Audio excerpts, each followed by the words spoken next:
Okay, today we're just going to look at exponential functions and writing the equation of those. So here we're given the graphs of x squared, which we know is this parabola. Okay, and 2 to the x, which we know is an exponential function.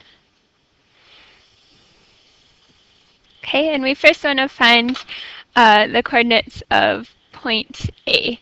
So it's this point right here. It's where 2 to the x intercepts the y-axis. So it's y-intercept. So in other words, 2 to the power of 0 when x equals 0. So we know 2 to the power of 0 is equal to 1. So this point right here, point A, is the point 0, 1. When x equals 0, y equals 1. Okay, we want to write down the coordinates of the points B and C. So basically, we're looking at the intersection of these two graphs, and B is one of those points of intersection, C is another. Okay, so if you think about the point B, we're looking at, okay, when does x squared equal 2 to the x? And of course, this is going to happen when these two values are the same, when we have the same base, and when we have the same exponent. And that can happen when, of course, x equals 2. If we want to make these bases the same, we would say, okay, our base is 2, which would make this 2 to the 2. And we already have a base of 2 on this side, and that would make x also 2 over here. So 2 squared equals 2 squared. So for both of them, we know 2 squared, this side of it, is equal to 4, and we know 2 to the power of 2 from this side of it is equal to 4. Therefore, that's one of our points of intersection. So 2, 4 is one point. For letter C, we can see, okay, it's going to be somewhere close to this x value. And look, it makes sense that if we have x squared, if we have 4 squared, that's going to equal 2 to the power of 4. Okay, and the reason that works is if we make the bases the same on both sides, or if we evaluate this, we can see this. We know 4 squared is 16. We know 2 to the 4 is 16. So it works that way. Or we can say, look, let's get the same bases. So let's get a base of 2 over here. We know 4 is 2 squared. And then if we multiply that by 2, to that exponent, we're going to have 2 to the 4 as well. So we've got the points 2, 2, and, or no, sorry, 2, 4, and 4, 16 for B and C. To get point D, we'll definitely need a calculator, and I just did this quickly over here. So I've graphed the functions y equals x squared. You can see that's the red one here, and I've graphed y equals 2 to the x already, and that's that green one. And then I just went to Menu, Analyze Graph, and I looked at the intersection, and I said, okay, I want to go from here to here. And the intersection is given to us in between, and that's when x equals negative 0.767. And then if we write down using interval notation the values for which 2 to the x is less than or equal to x squared. So in other words, where's the blue function below the green function? So we just found this point of intersection is when x is negative 0.767. So it'll be when x is less than or equal to that. Okay, and then we can see the blue function again is below the green function on this interval. And we said the x value here was 2, the x value here is 4. So between 2 and 4, including both of those values, is also going to be below x squared. And that's how we would write that. Okay, writing the equation of a graph. So these, we can tell right away these are both exponential functions just by their shape. We know that anything to the power of 0 is going to be equal to 1. So we know we've got some kind of base to the power of 0, and that's going to be equal to 1, and that fits this point. X equals 0 is here, y equals 1 is here. Okay, we just have to figure out what that base is. Then we're given this second point, and that tells us that b to the power of 1 is equal to 2. So it would only make sense that our base has to be 2 then, because we know any base to the power of 1 is just going to be itself. So we know this function is y equals 2 to the x. Okay, we can do the same thing with the second one. Again, we know something, anything, any base to the power of 0 when x is 0 is going to equal 1. That's this point here. Okay, and then we're given this second point. We have a base to the power of 1 equals 9. So of course that base has to be 9 because anything to the power of 1 is itself. So we have y equals 9 to the x.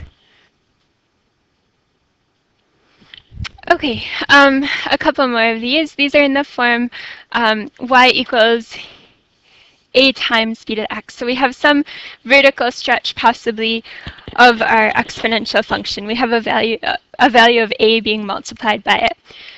Okay, so we know we're supposed to assume what we see as our y-intercept is an integer. So we've got the point 0, 2. And they've given us this 0.16 that comes from here. Okay, so now we know we have a times b to the 0 equals 2.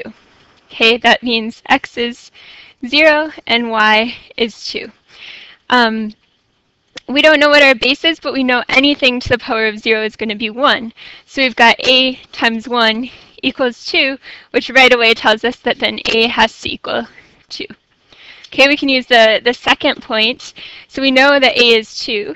We have a base to the power of 1 equals 6. We can divide both sides by 2, and we get b to the power of 1 equals 3, which means our base has to be 3.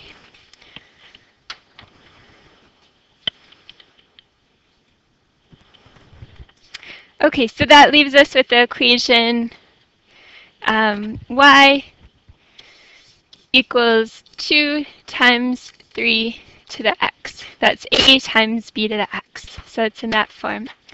Okay, this second one here, again, we have a y-intercept, the point 0, 2, and then we're given the point 2, comma 1/2. Okay, so it's still in the form a times b to the x. We know that we have a times b to the power of 0 equals 2. Okay, that comes from this point. Our x is 0, our y is 2.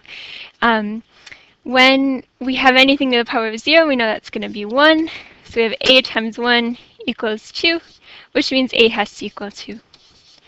Okay, then we're given, again, we can set this up b to the power of 2. Now our a is 2. We've got b to the power of 2 equals 1/2. Okay, we can divide both sides by 2, and we get b squared equals 1/4. And so we're thinking, what squared is going to give me 1/4? Well, 1 squared is 1, and we know 2 squared is 4. So we've got the fraction 1/2 squared to give us 1/4. So b has to equal 1/2, which means that we've got the exponential function y equals 2 times 1/2 to the power of x. A equals 2, b equals 1/2. We can write this even more condensed if you like. This is a good answer, by the way. But if we want to simplify things even more, we can say that y equals 2. We can write 1/2 as 2 to the negative 1. So we can write this as 2 to the negative x. And we know that now we have the same base, so we can add our exponents, and we'll get y equals 2 to the 1 minus x. So that's kind of an even more condensed answer. I don't know if you could say more simplified, but just another way to write the same equation. So both answers are good. Either way is fine.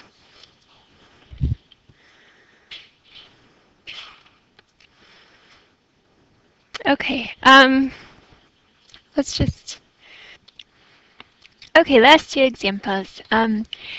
In letter C here, we've got, it tells us to assume that the vertical intercept, or in other words, the y-intercept, is an integer value. So we can assume this is the point 0, -1, and they give us the point -4, -1 over 625. Okay, so we have our 2 points. Again, we're assuming it's in this form, y equals a times b to the x. So if we have a times b to the 0, where x is 0, and y is -1. Okay, we know again b to the 0 is 1, so we can replace, no matter what our base is, we can replace that with 1. So a times 1 equals -1, which means a is -1.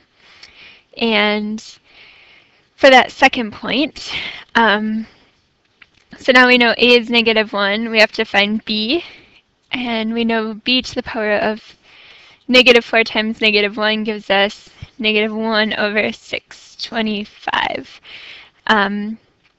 And so we can take away the -1s from both sides, so we can cancel a negative from each side.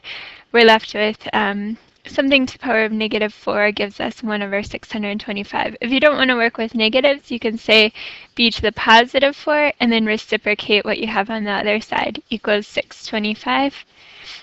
And so you're thinking, okay, what times itself 4 times is going to give me 625, and that happens to be 5. So b equals 5. So we have the equation y equals -5 to the power of x.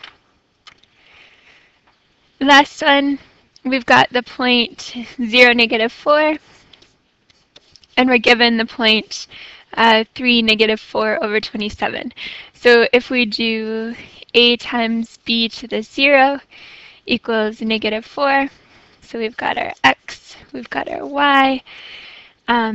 We know b to the 0 is 1, so a times 1 gives us -4, which means a has to be -4. And to find b then, we'll use -4 for our a times b to the x is 3 equals -4 over 27. Okay, so we can divide both sides by -4, and we'll get b cubed equals 1 over 27. And so our base is going to have to be 1/3, because 1/3 cubed gives us 1 over 27. So our equation then is y equals -4 times 1/3 to the x.